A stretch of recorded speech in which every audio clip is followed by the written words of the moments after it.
trim those expectations, dear listeners, because we have a lot of emotional travel and error on Wisteria Lane. After all, being fertilized, one must water the pregnancy to avoid being called a true hoe. And while there are some green thumbs on this street, we should never forget about the bloody fingerprints of the plans of two generations of incels. There are so many gardening metaphors this week that Bree Vandekamp would not be able to keep up. Welcome to another episode of Desperate Housewives Revisited, a spin-off of Contending at the Water Cooler, a podcast that wonders how much do you want to hear two guys wondering how much suburban housewives actually want to know about their neighbors. This week we are diving into Season 1, Episode 20, Fear No More. I'm Joey Moser, and I'm joined by my co-host, Clarence Moy. Hello, Clarence. Hello, Joey, and clearly you are well caffeinated today. Yeah, I'm on my third cup of coffee. What? You know, it's so funny about this episode that you mentioned, all the spring metaphors, because I don't remember exactly what it was about Mary Alice's voiceover that kicks off the episode, as she always does, but it makes it sound like spring, like Wisteria Lane is the only place where spring happens. Like there was something. No, I know. Totally. There was something that popped, and I was just like, this is not an unusual occurrence. It's like Wisteria Lane is existing in like some mysterious lost universe where if you go outside of the town boundaries, everything ceases to exist. Yeah. I actually wonder, because they've never really like said where Fairview is. And I had always assumed that it was in like around Arizona. Really? It just it's feels like way too green for that. There's you think no so? way. Okay, I've never been this way. I don't know. So I assumed that it was near Ohio or Pennsylvania, somewhere around where you live. Ever answered this? Because, well, in the series finale, Lynette goes to New York to live. Right. Oh, so I assume that it's within a day's driving distance of New York. that does make sense. It is the fictional Eagle State. So there is no Eagle State. The so evil sort of state? like, it says, yeah, because I remember in one of the episodes, we see a license plate and it says the Eagle State. And I was like, oh, it's the Eagle State. I looked it up. Evil? The evil state. Paul Young's state is always the evil state. That is truth. You spoke truth. It sounds like it's kind of like they never say like where The Simpsons is set. Maybe it's The Simpsons and Desperate Housewives are set in the same state, whatever state that is. Maybe that's where it is. Well, sign me up to live in that state. The other thing that I will say about the intro here is we get I guess it's a crane shot. It's today it would be done with a drone, but we get one of the highest vantage points of Wisteria Lane that I think we see across this first season, and it's like, look, it's the universal backlot. I know. I actually thought about that shot too. I was like, oh wow, you really. I wrote down you brought out the crane, huh? Yeah, for like a 30, not even a 30-second shot. It's like a 10-second. You know how many hours it probably took to set that shot up just for that? Anyway, so Fear No More is our new episode 20. What I like about this episode is that it starts to set up things that will continue on and obviously pay off in the season 1 finale, which we'll be covering in a couple of weeks. Yeah. So let's start with the title, Fear No More. Is this a Sondheim reference? Yeah, it's a short song from the never produced musical The Frogs. It is sung mostly, it is a song sung by Shakespeare, and I think it's only been revived once. I don't even know if it actually has been revived. Brian Stokes Mitchell was in it. Nathan Lane was in it. My college did it when like the semester after I graduated from the conservatory that I was in. And it's a weird show. There's a point in it where there are entire cast is literally dressed up like frogs, and the sound, I think it's in the show, or I don't know if the production that I saw made it up, but like I had heard so much about this production that the frogs make the sound and so funny enough, the production that my college did actually cast the guy that my husband was dating. My husband's ex-boyfriend, the person he dated before me, was in the same theater program, and I didn't know who he was because he was a couple of years younger than me, and he was in that particular production. So I bet at some point Jason and I crossed paths, and I didn't even know it. Kismet. Yeah. All so right, yes, the frogs. Good. Sorry, long-winded thing no one asked for. The frogs. All right, very good. So let's start with our episode breakdown through the four major characters. And although I will say we have a little bit of Edie here for the first time in a couple of weeks. Edie is still there. She's building her house, and she is causing all kinds of problems. Just not giving a fuck about anything. So let's dive into that. Let's start with Susan, actually. I'll go since we talked about Edie, if you're good with that. Yeah. So we get a scene of a young lover trying to get his girlfriend's attention by throwing pebbles at the window, that old hoary cliche. But in this case, it's Zach Young, and the persistent pebbles banging against the window. They call it gravel, but it's literally rocks.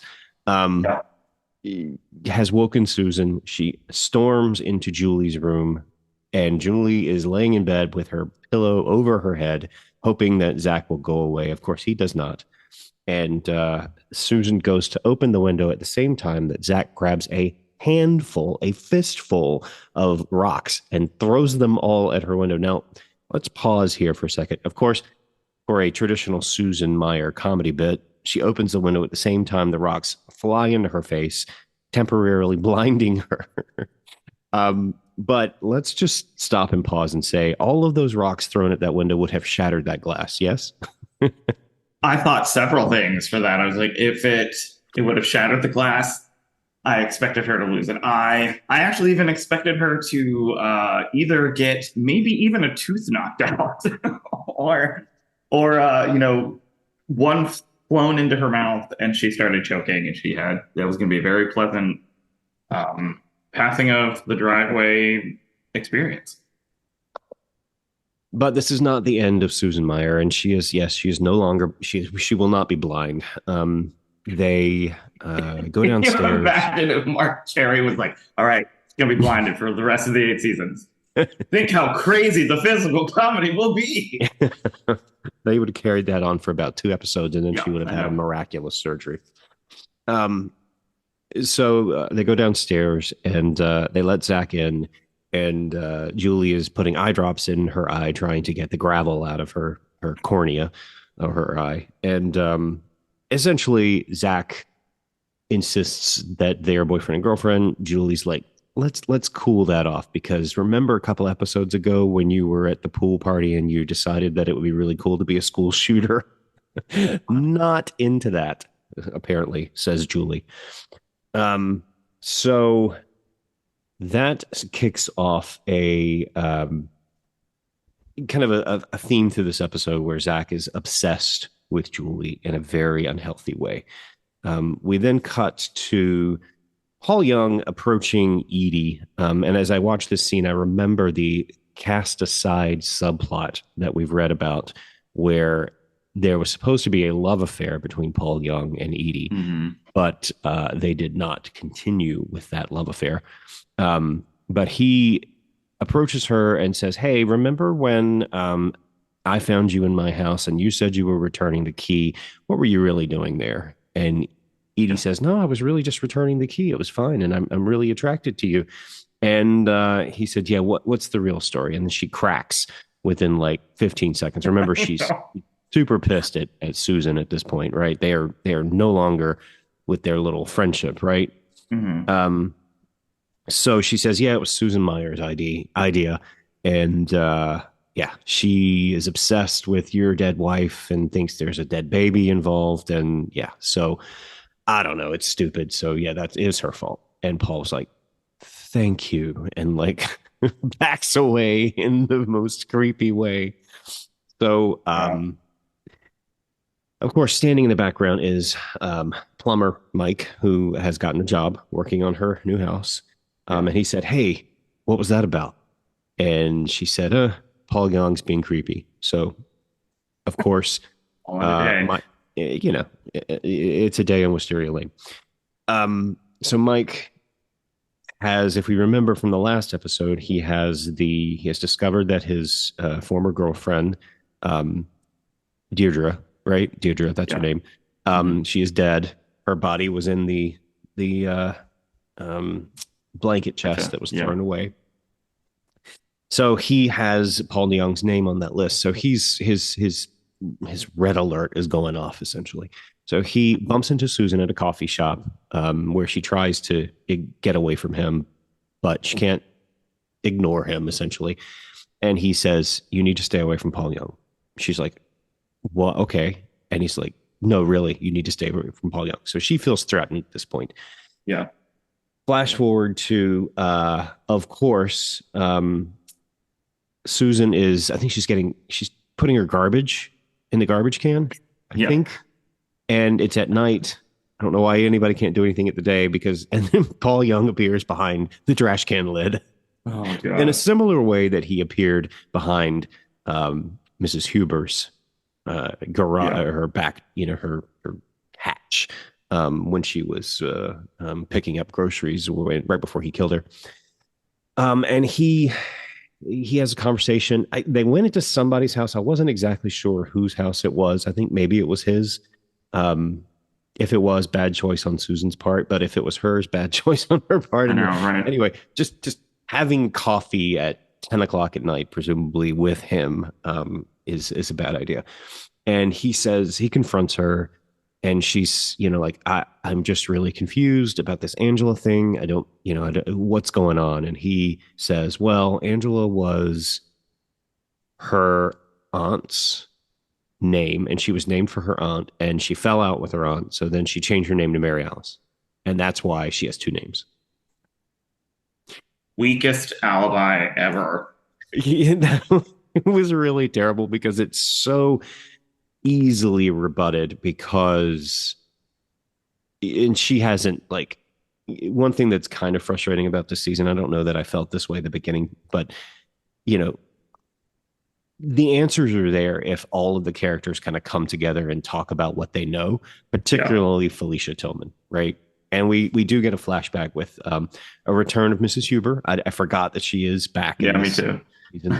A very funny, very short scene where she does get to act opposite. And apparently Christine Estabrook forgot that she acted across Harriet Sansom Harris. But she does have a flashback scene where we find out that Felicia Tillman is the one that told her sister about this mysterious baby, and the fact that Paul and Angela moved away suddenly, and this baby had disappeared. So that's where Mrs. Huber got that information that she put on the card that ultimately led to Mary Alice killing herself and to Paul killing Mrs. Huber. So we get that information. But of course, Felicia Tillman keeps all that to herself, and she's just happily planting irises or no, what are they? The white flowers. They use them for Not. weddings. Oh, lilies. Something like No. lilies out Yeah. front. Anyway, she's just happily planting flowers in the ground, watching all the drama going on the street. So Susan seems stupidly pacified by this horrible lie, but that's Susan. Then there's not really much more with her until we go to Gabby's big going away party for Carlos, who is going to prison. And we're going to let you talk about Gabby in a few minutes, but there's a neighborhood block party, backyard barbecue. And while they're at the barbecue, Susan's house explodes. Well, the kitchen explodes. The window blows out of the kitchen. call the fire department. The fireman says, hey, it looks like somebody left the gas on and lit a candle. And Susan's mother, played by the great Leslie Ann Warren, is still living at the house. Yeah. And she's like, I did light a vanilla scented candle, and I'm pretty sure I blew it out.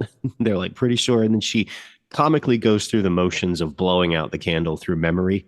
And she's like, yes, I did blow it out. Meanwhile, Susan's looking at the gaping hole where once stood her kitchen window, and Paul Young is ominously staring at her across the street, which he does multiple times this episode. Yes. It's so creepy. I actually thought to myself, I was like, my God, she's not going to be able to stand at her kitchen window and stare longingly at Delfino for at least a couple of weeks. No, because I know.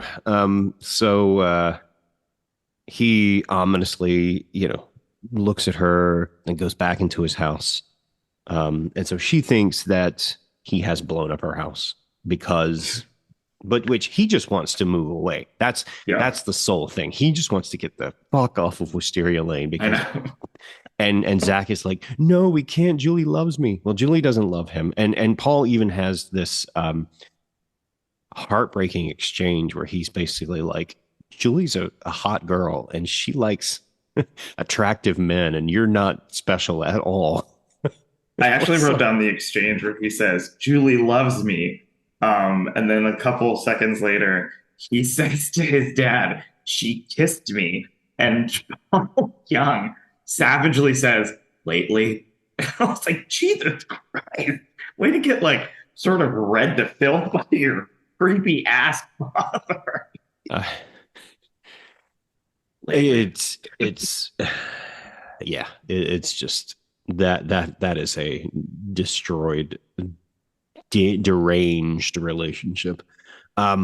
So we close the episode with a very longing, slow shot, not longing, sorry, but a very slow, deliberate shot of Zach playing with a lighter, inferring that he is the one that set the fire, the budding arsonist, serial killer, school shooter. Zach Young. So that kind of closes out Susan's storyline. I do kind of love that every time you see Zach, the audience is like, I don't know what crime he's going to become famous for. Is it stalking? Is it fire? We don't know. The sky's the limit for this young man's potential. And, kind of, this is a spoiler this is a massive spoiler for moving forward, but he does end up coming into a lot of money.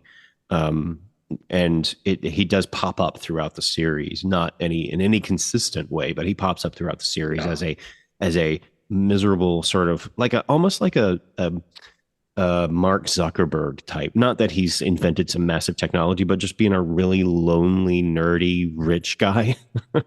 Yeah, like the money helps him become like a little bit more confident, but he's still a little creepy and still. But he's still Zach Young. Yeah. He's still Zach Young. That's a good way of putting it. Yeah. So, no sad Susan this week. So I think we've broken the sad Susan train. So that's sad good. Susan cycle. That's the SSC. Sad Susan cycle. It only took blowing up her kitchen. What I did find funny was that, granted, there's no suspicion of arson on related to this, but it was funny how the end of this episode, the insurance company has already approved the check to rebuild her kitchen, and so she's got people coming in already working on it. Edie's like, it took her 6 months. I know. Oh man, yeah. And they have made this like, I think it was Paul that walked up on. I think he says this, or no, it was Lynette. Lynette comes to her at the house site. She's like, "I was making so much progress. Literally, it looks exactly the same as it did when Gabrielle stole the border potty. It's like they couldn't take a dump, so they just stopped working. Just like, bring us back our toilet. Yeah, exactly.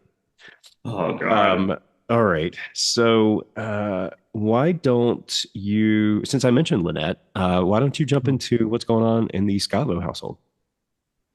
Oh, wow. So Lynette's storyline is very contained this week. She doesn't really have anything to. I actually was thinking this episode. I was like, we haven't had an episode lately. This is a sidebar of them like together talk. Really, and I mean, you see them at the party together, but you don't see like just the four of them hanging out at someone's house doing something for a while. Yeah, I will say that the party scene at the end of the episode does have the feeling of we're getting the whole cast together because people are unhappy that they're not together. Like that. Yeah. That's I don't know if that was the case, but it did feel like a sort of obligatory. Everybody gets together in this scene kind of thing. Yeah, and there's like a lot of the characters are back. Like Felicia's in it, Edie's in it. At the end of the thing with Susan at the end where she talks to she wants to investigate Paul Young, and the detective is back. So that's fine. And the Youngs attend the barbecue in full suit and tie. Yeah. Or at least Stack does. God. So turns out, shocking. So Tom Scavo was dating a woman named Annabelle Foster. Who they were hot and heavy for a while, and then the sort of visual of that is he's making out with her in the elevator, and then he meets a young and upcoming executive named Lynette Lindquist, and they started having an affair. Couldn't even make out in a stairwell, had to do it in the same elevator. And Annabelle moved to Chicago permanently. And it turns out when Lynette shows up to Tom's office, Annabelle Foster has been working with Tom at his firm for 3 months. And you feel like he's like, fuck.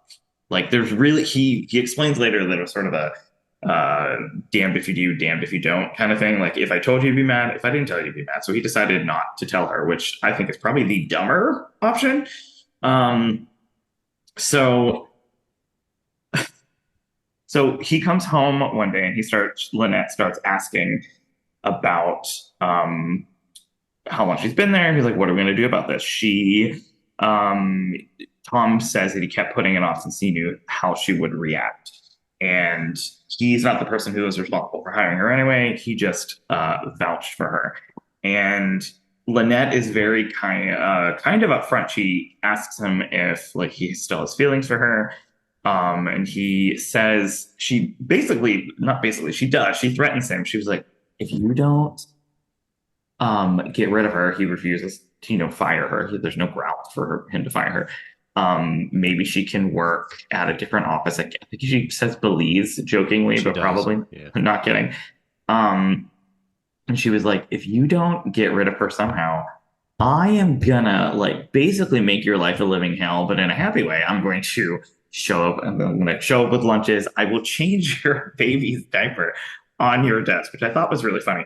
And then I kind of liked that sort of element to it because Lynette, we haven't really seen a ton of Lynette being insecure in her marriage yet. She's insecure in other ways, but she has sort of a confrontational personality that it feels a little bit different with this. Speaking of confrontation, Lynette shows up again in the office break room with Annabelle. And she sort of cuts to the chase and says, do you have feelings for Tom? And Annabelle says, I do, but I'm not going to break up a happy marriage. That's, kind of more your style, you skanky bitch. And then there's this interaction with this guy that we have never seen, will never see again, where this guy is like, hey, I'm here to get my coffee. Oh, back to the grind. He literally walks between them. I was like, that should have been played by the late, great Phil Hartman. Just walked through, grabbed his brown bean water and walked back out. Whatever. So the next time that we see Lynette, she's at the construction site, and poor Edie just wants to have a house where she can bring home men, live a single life. And Lynette tells her, she's like, so I'm seeking your advice because, you're a predator. Doesn't bat an eye. She doesn't. And Edie's just like, and go on. What's your problem? So Edie asks her, she's like, "How is this woman pretty?" She's like, "Yep, she's in great physical shape." She's like, "Well, anytime I'm threatened by a woman, I make her my best friend. I pull her close." The sort of I need shows to stop saying this. Granted, this is 20 years ago. Keep your friends close and enemies closer. That whole thing. Yeah. And then Edie does sort of get in. She's like, "Also, I've never been threatened by a woman ever," and I actually kind of believe that. And so when Lynette comes home, she tells Tom that she's going to throw a dinner party and she's thinking about inviting Annabelle. And Tom is on the couch playing with the baby. And he sort of makes this look, well, what? But also, I bet at the same time, Tom was probably thinking, because I'm a scoundrel, I'm probably going to try to have a threesome. But that's just who Tom is. And by dinner party, he means just the three of them. And the kids, her brood of children, come down with a picture, a finger painting, if you will, almost, of their precious happy family. And that's not staged at all. What do you mean? Not at all. And I thought it was weird that before the kids come down, you actually see Tom and Annabelle, who are talking about like a account or something at work. They like hold hands.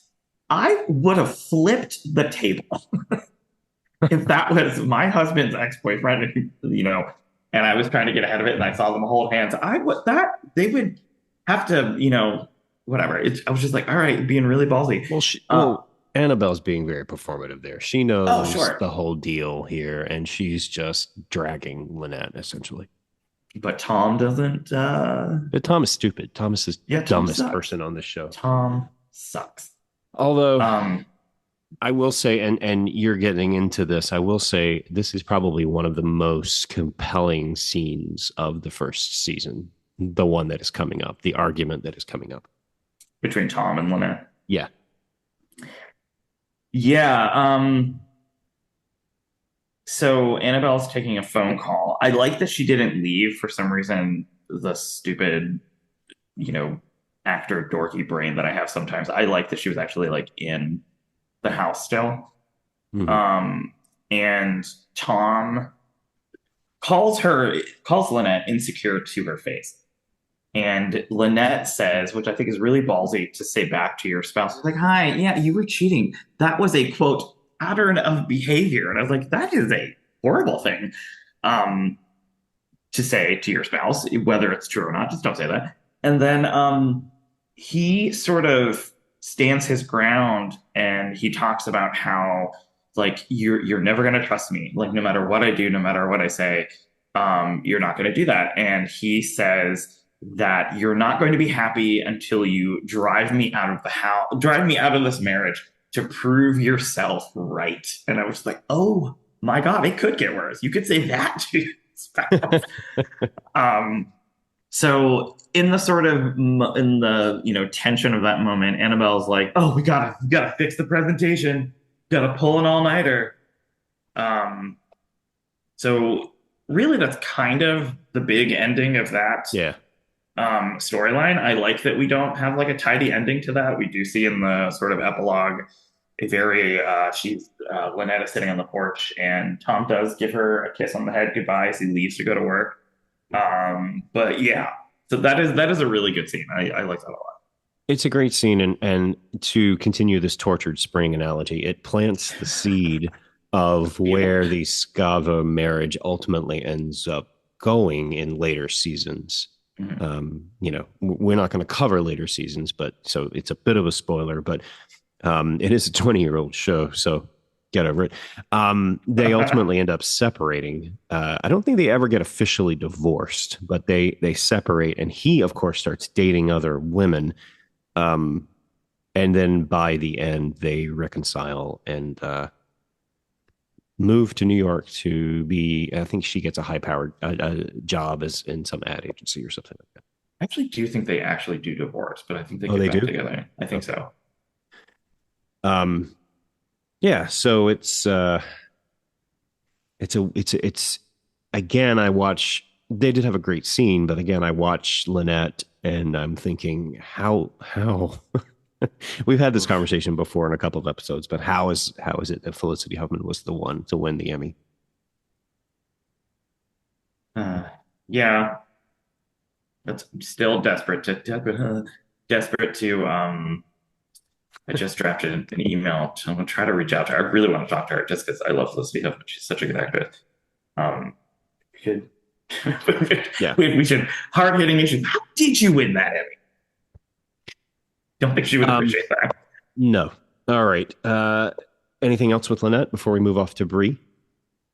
No, let's do it. All right. So Bree isn't dealing with Andrew's plotting, his massive No. gay plotting. Um, and I can say that as a callback to what you said last week. But instead, it's the other plotting that she's dealing with. Bree and Rex are they're attending some flower festival or something like that. I mean, Rex Yeah. must truly be in the doghouse to be doing this with Bree, or he really loves her, or the placebo heart pills that George has been giving him are really affecting him, and Really he's just working. Yeah. yeah, he's got no will to live.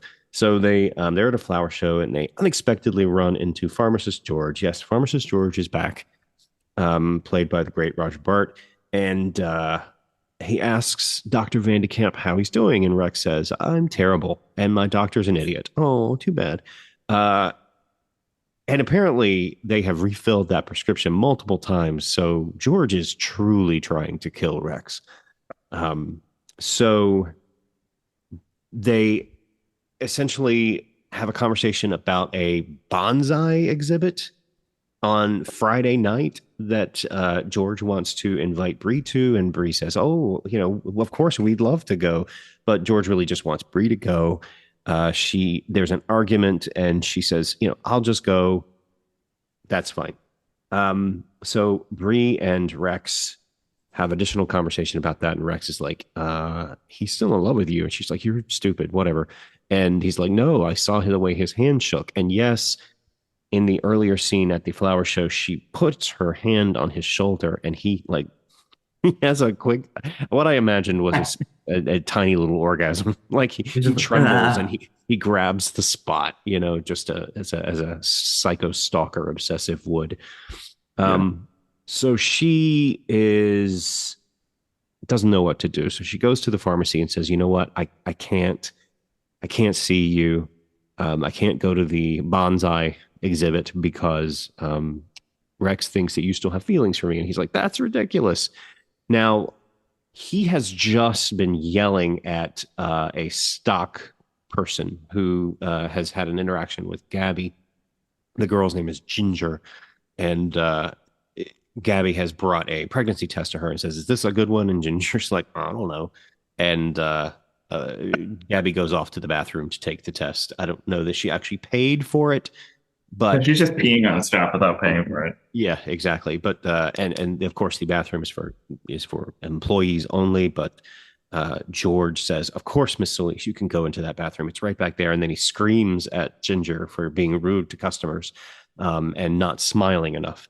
So Bree comes up and says, "Hey, I can't go to this thing with you because Rex, it's a bad look for us. Rex is very jealous and Rex thinks that you're still in love with me." And he's like, "That's ridiculous. I've moved on and I'm dating Ginger, the stock girl behind me." And they turn around and look at her, and Ginger's giving her following direction very well and giving her her smile to the customers. And so Bree is like so excited. "Oh, you've moved on. You're not in love with me. So let's go to this thing. It's totally fine." And she invites George and Ginger to the barbecue that Gabby is throwing for Carlos. Now, the only reason she's doing that is to manufacture a situation where Rex will see George and Ginger together and Yeah. understand that there is no romantic threat there. Um, Flash forward to the barbecue, and Rex sees immediately through this because Ginger, Is a Ginger, like, lesbian.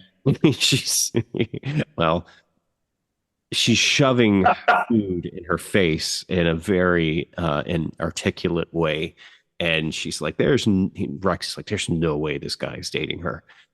Um, so they have an argument at the pool. Essentially, Rex is like, "You stay away from my wife." And actually, when he grabbed George had a plastic cup of wine and sloshed it all over the front of Rex's shirt. And he's like, "Oh, I'm so sorry. That actually was an accident." I like how that was actually an accident. If you would know if I was throwing a punch at you.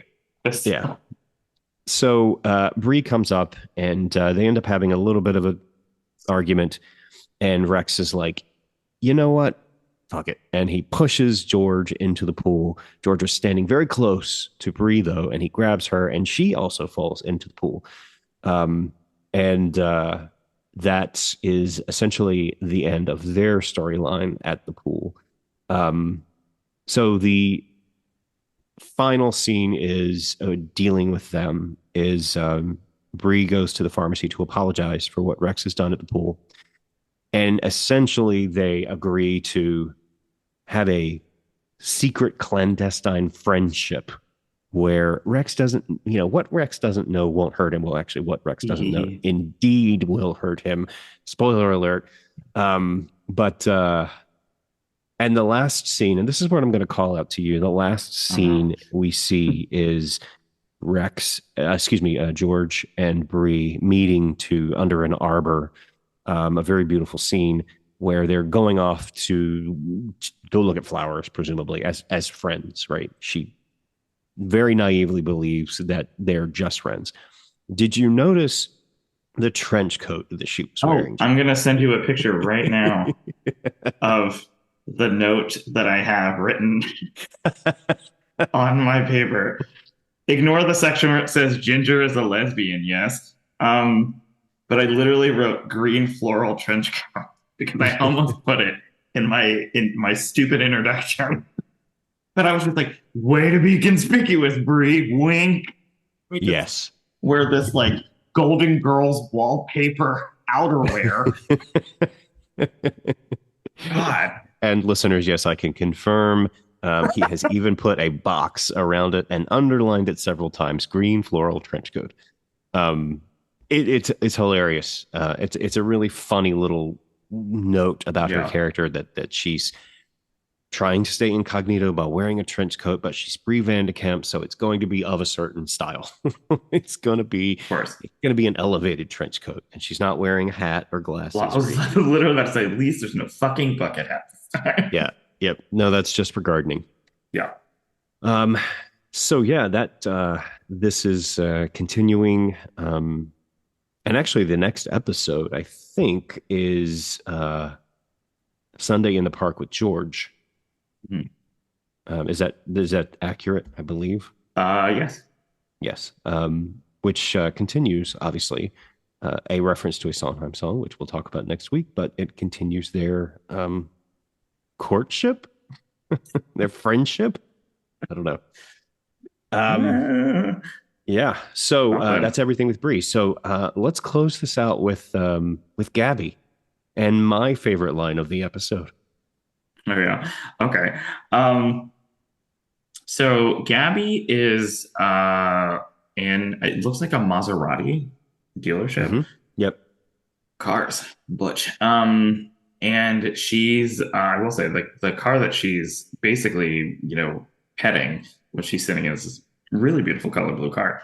And she is sitting in the front seat and she's talking to the sales girl. Her name is Linda with a very 2000 indicative haircut. And she really wants to have a car sitting in her driveway when her husband goes to prison. And for the party, I should say, not when he actually goes. But she is talking about the leather interior. As soon as someone mentions the leather interior, she smells the leather interior. And the sales girl with the haircut says, first of all, thing that really freaked me out. She's like, 100% Italian calf. Okay. So it's a baby cow backside that you're sitting on. No wonder it's so comfortable. And it is such an overwhelming aroma that Gabby throws up, hurls in the front seat. And but why did she throw up, Joey? Well, it could be because she is pregnant. Because she has sensitive breasts and lower back pains. I know. She's just like, I like how also whenever they get out and you see the poor employees cleaning the car, with the hazmat sales suits on. yes, with like coronavirus adjacent masks on. They're just like, I don't know what came over me. And the sales girl was like, I really hope you know her because the sales is like, boobs tender. How are your tits, lady? Um, and she's just like, yeah, that's how I felt when I had my oldest. The girl is really young, don't know how many kids she has. She still wants a car, but she doesn't want the car that she claimed ownership with her vomit. She wants a different car. Um, so then let me think. Okay, so Gabby, as you mentioned, was in the pharmacy Right. looking at the, talking to the quiet lesbian employee, peeing on things, not paying for them, in a sort of really funny moment of like comedic tension in the scene between Bree and George. You hear Gabby from behind a closed door of the bathroom scream, son of a bitch. And then she pops out, sees Bree and George, says, you are out of toilet paper. And she scuttles out of the bathroom.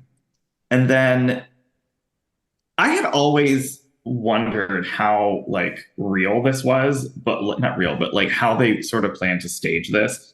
Where she's playing might be jumping in. Am I missing a scene? This is the last thing we see of her at the party. No, you're Oh forgetting no, that she has goes a to scene the with the Father pastor. Crowley. Yeah, Father Crowley. She Yep. complains, she's, God is screwing with me, punishing for how she lives her life. She's like, I'm selfish. I'm a selfish person. I'm very self-centered. The only person who's more selfish than me is my husband. He's so selfish and self-centered that he doesn't realize how selfish and self-centered I am. And she says a line that I actually think is interesting and very in line with her character is she says, I just want to know who to be angry at. And Father Crowley says something along the lines of maybe you shouldn't be angry, you should be thankful. And so she storms out Children are a saying, blessing. children are a blessing. Yeah. It's this scene had a weird undertone for me, and maybe I'm putting a 2025 lens on it, but I'm like, is she asking for permission from him to Or an have an abortion. abortion? Yes, exactly. I kind of thought that too, because she was just like, I'm giving you the reason. First of all, she like ran it up the chain to the most difficult person to ask that of, by the way. Um, I kind of thought that too, because she was just like, I'm not, my life doesn't have a plan for a baby. Um, I sort of oddly, I don't want to say identified with her here, but I actually got to a point where because I think when Jason and I got together, we both wanted kids. And there was a point where I realized, oh, I don't want kids. I don't want them. And then I was like, I sort of understand where she's coming from in terms of she's like, I want to live my life the way that I want to live it. And I don't think you should have I actually still think this way. I feel like you should, if you don't want to have kids, obviously that's your choice, that's your prerogative. But I think it's really interesting when characters are really sort of forthright with that, because that's sort of like especially in the early 2000s, I feel like a mother or a woman, it shouldn't, quote unquote, should not be saying that she doesn't want kids, because that's what's expected of like every woman. Hello, Right. United States government. So, What are you talking about? Yeah, she storms out saying she has a party to plan. And then at the barbecue, um, Carlos asks Gabby to watch over the grill. He goes to make a speech, but the scent of the meat on the grill is too strong. She's like, this doesn't smell anywhere as good as Italian gaff. So she runs up to the bathroom and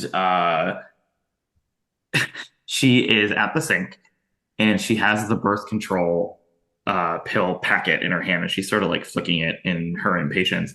And she noticed it. Well, you're forgetting she's contemplating drinking a bottle of champagne. Oh, yes. That was really actually funny to me, where she opens up a bottle of champagne, pours a glass, and I actually thought she was going to drink it. It's the way that Ava Longoria, like, sort of over her shoulder, kind of pours it out in the sink. Um, and I can't imagine what it would be like for a woman to realize, like, it's one thing for a woman to plan to make these life changes, but for someone to have to think about that in the moment unexpectedly, I think is horrifying to me.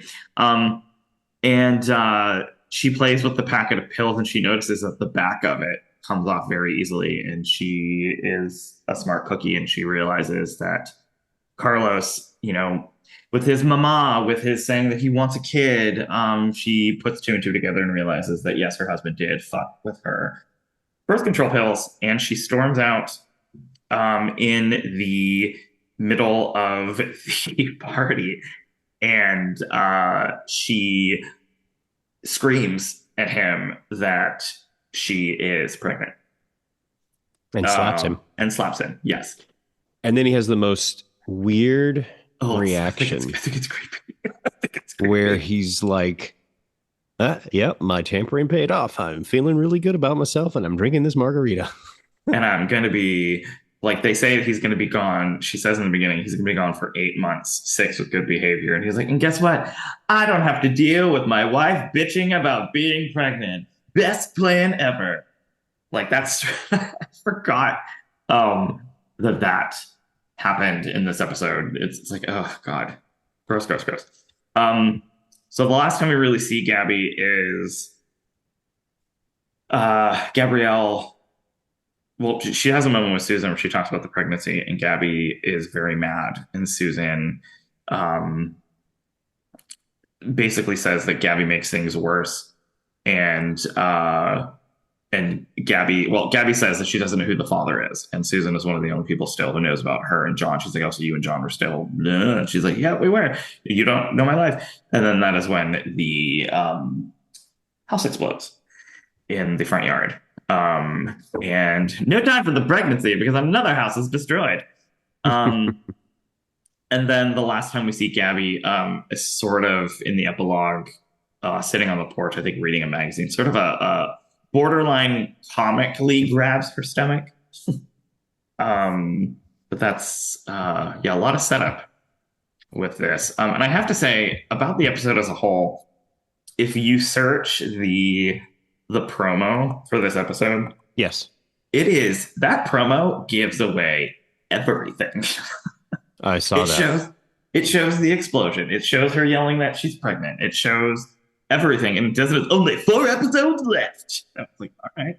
This is like when, I think something that we should remind ourselves is that we didn't have social media or YouTube as handily ready at our fingertips to do this. So, like, if I would describe this to you in 2 days, like, oh, did you see the promo? Like, stuff's happening. I would have forgotten something, but now our stupid brains are wired to reach for our phone and show people. So probably wouldn't have been as spoilery if it were made in 2025. Correct. And before we leave this, I do want to say, I do think they've missed an opportunity, the writers, that is, to have Gabby going through the planning of this really weird party. Like, everybody attends this party as if it's like a, just a neighborhood barbecue or like a baby shower or something like that. But it's his going to prison party. And he even gives a self-effacing, yep, I'm a criminal. I'm going to jail. I'll be gone for a little bit for a government excursion or whatever he uses. It's really weird. And they don't address in a show that often revels in sort of the David Lynchian aspects. They don't really address the fact of how weird it is for them to be hosting a going to prison party. Kind of wish they would have leaned into that a little bit. Yeah. Because I don't assume, maybe they couldn't avoid it because everybody knew, like, it probably was, reported on and everything like that. So they probably, because initially when I saw him being like, yep, I'm going to prison. And I feel like normally they would try to maybe be hush hush about it, but obviously since it's a public thing, so they would have found out anyway. But I kind of even wish that, you got to put on a black and white striped shirt Everyone's going to prison. Everyone, I don't know, maybe Yeah. the plastic balls and chains that you can drag around the front. Yeah, I don't know. Themed food.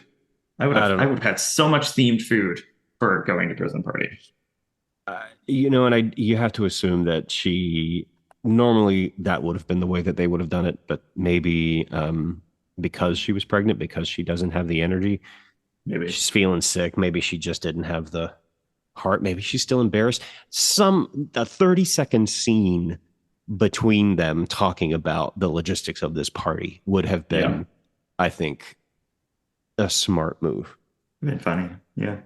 And I wonder if there was something there and they just cut it for time because there's a lot that goes on in this episode. There's very little, Yeah. except for Lynette's plot line. There's very little fat here, Yeah, but I you can't actually, cut Lynette's plot line. So right. As much as we sort of would want to. Just want to give her something different to do. That's all. agreed. Domesticity. Um, so as I mentioned earlier, my vote for the best line of the episode did fall in the Gabby sequence, and it's by Father Crowley, where he says, "Gabrielle, what brings you down here?" And then she has an expression on her face, and he's like, "Oh, sweet mother of God, what have you done this time?" Yeah. it's it's perfectly delivered by the actor who plays Father Crowley. So, what's your favorite line of the episode? I think my favorite line, it's not like it is kind of made for laughs, but it's at the beginning when Rex and Bree are talking about George, and it's an exchange really where she's leaving the room and she says, do I still make your hand tremble? And he said, no, but come on, we've been married for 18 years. And she says, yes, we have. And you still don't know when I need you to lie. And I think that that is a very good example of things that married people are kind of obligated to do for one another. Um, I don't know. I just thought that felt very true to people who have been married as long as Bree and Rex have. It's a nice moment. It's a nice Yeah. moment. I like that. I agree. It's a great line. All right, Joey. What else about Fear No More? What a great question. Let's see if there's any. I feel like we're missing something, but I don't remember what. No, I think we've covered Um, it. I think we've covered everything because we've gotten. Remember, we found out the important piece of information about Mrs. Huber and Mrs. Tillman, and that's how Mrs. Huber found out about the Zach Young thing. We still have some questions about who Zach Young really is. Although smart viewers would probably put these two things together and understand Zach Young's parentage by this point. Like I think the pieces are all there. yeah, I don't think that they are.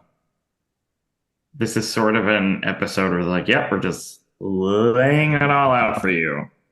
Yep. Um, yeah.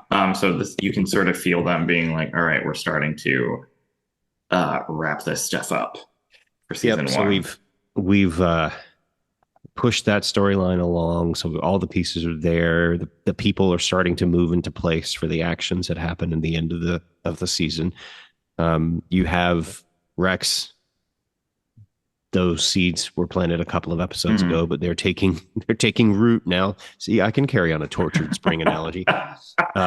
You planted the seeds of the Scavo marriage, and that will take a little bit longer to take effect, but that is there. And then you've planted the seed of Gabrielle's pregnancy and their journey with parenting, which doesn't really pay off until second season. Yeah. And I actually And think to a certain extent that the parenting stuff probably doesn't even truly pay off until you get to like the massive shift in the timeline. right, but at least thank God you and I, we don't have to talk about the incredibly uncomfortable surrogate mother storyline for Oh the my God. Solises. Oh my God. Yeah, uh, all right, Joey. Um, so does that cover it? I think so. Um, Yeah, let's I lost my paper. Let's get the hell out of here. Please remember to subscribe to this podcast and our main podcast, Contending at the Water Cooler, on your favorite podcast app. You can also read a shit ton of Emmy content. We're sort of in a quiet phase before the Emmy nominations come out on July 15th. And we will return next week for season 1, episode 21, Sunday in the Park with George, our recap of that. So from both me and Clarence, we'll see you next time on Wisteria Lane.